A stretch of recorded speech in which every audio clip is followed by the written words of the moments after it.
दोस्तों नमस्कार, civil services times में आपका स्वागत है। आज हम लोग बात करेंगे भारत के मानक समय के बारे में। दोस्तों इससे कई सारे क्वेश्चन पूछे जाते हैं कि भारत का मानक समय वर्तमान में कहाँ से निर्धारित किया जाता है और वो किस राज्य में है, किस क्षेत्र में है, किस नगर के पास से गुजरता है, उसका जो वेधशाला है कहाँ पर स्थित है, प्राचीन भारत में जो मानक समय था वो कहाँ से निर्धारित किया जाता रहा है। यदि इस रेखा को उत्तर से दक्षिण की दिशा में बढ़ाया जाए तो ये मानक समय कितने राज्यों से होकर जाता है, और यदि इसे उत्तरी ध्रुव से दक्षिणी ध्रुव की ओर ले जाया जाए तो ये कितने देशों से गुजर सकता है। ऐसे कई सारे संभावित क्वेश्चन यहाँ से बनते हैं। तो दोस्तों आइए हम इसे समझने का प्रयास करते हैं। इससे पहले आपसे रिक्वेस्ट है कि आप मेरे चैनल को सब्सक्राइब करें, लाइक करें, कमेंट करें। चलिए आइए समझने का हम प्रयास करते हैं। चलिए दोस्तों, यदि हम देखते हैं भारत का जो पूर्वी बिंदु है वो अरुणाचल प्रदेश में पड़ता है। तो प्रश्न यहाँ से पूछा जाता है कि भारत का पूर्वी क्षेत्र कहाँ पर है, तो वो अरुणाचल प्रदेश में पड़ जाता है। और कितनी डिग्री? 97 degree 25 minute. तो ये भी एक क्वेश्चन बनता है कि भारत का सबसे पूर्वी बिंदु कहाँ पर है, 97 डिग्री 25 मिनट। और दोस्तों यदि हम भारत के पश्चिमी बिंदु के बारे में समझें तो सबसे पश्चिमी बिंदु गुजरात राज्य में पड़ जाएगा, और ये कहाँ पर है, 68 डिग्री 7 मिनट ईस्ट। दोस्तों ये भी ईस्ट है, ये भी ईस्ट है, क्योंकि भारत जो है उत्तर पूर्वी गोलार्ध में स्थित है, इसलिए यहाँ भी ईस्ट कहा गया है। और दोस्तों जो भारत का मानक समय निर्धारित किया गया है वो इन दोनों रेखाओं के बीच में निर्धारित किया गया है, और उसके लिए जो वेधशाला बनाई गई है वो उत्तर प्रदेश के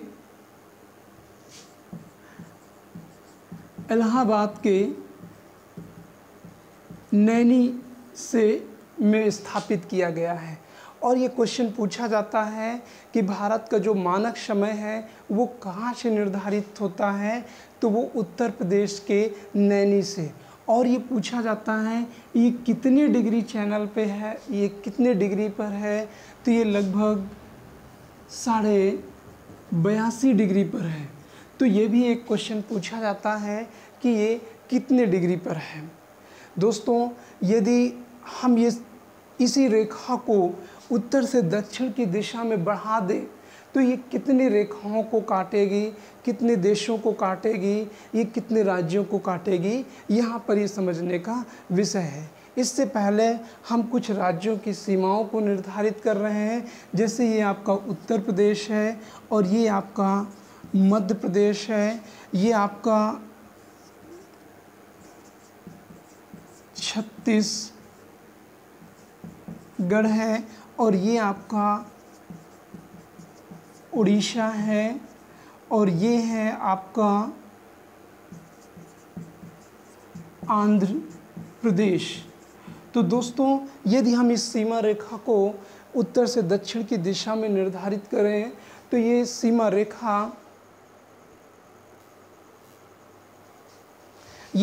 रेखा कई राज्यों से होकर गुजरती है। सबसे पहले इसमें उत्तर प्रदेश, फिर मध्य प्रदेश, फिर छत्तीसगढ़, फिर उड़ीसा, फिर आंध्र प्रदेश, और उसके बाद ये दक्षिण में आगे बढ़ जाती है।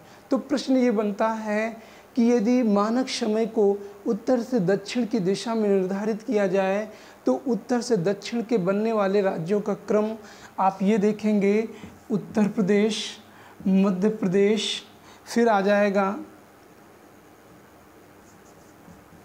छत्तीसगढ़, फिर उसके बाद उड़ीसा के बाद आपका आ जाएगा आंध्र प्रदेश। तो क्वेश्चन ये बन सकता है कि उत्तर से दक्षिण कि जो मानक समय है उसको किन क्रम में निर्धारित किया जा सकता है। उत्तर प्रदेश, मध्य प्रदेश, छत्तीसगढ़, उड़ीसा और आंध्र प्रदेश यहाँ पर पड़ते हैं। तो दोस्तों ये क्रम बनता जाके अब हम बात करते हैं कि ये कौन कौन से प्रमुख शहरों से लगभग गुजरता है। तो यदि उत्तर से दक्षिण में निर्धारित किया जाए तो उत्तर में सबसे पहले यहाँ पर पड़ जाता है लगभग सुल्तानपुर। अब बात यह है कि उत्तर प्रदेश में सुल्तानपुर का नाम क्यों नहीं आता है, इलाहाबाद का ही क्यों नाम आता है?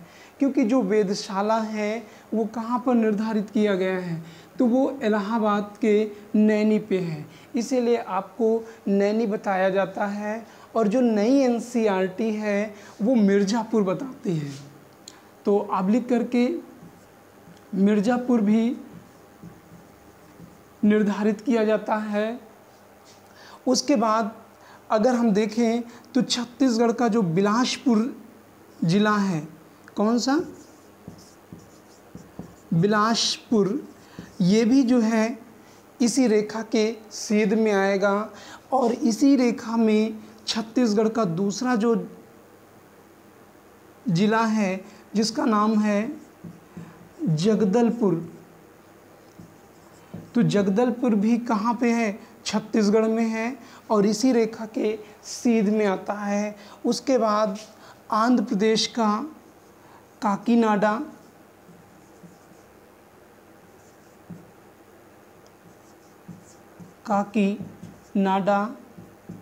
और यहीं पर पड़ जाएगा यनम। अब जगदलपुर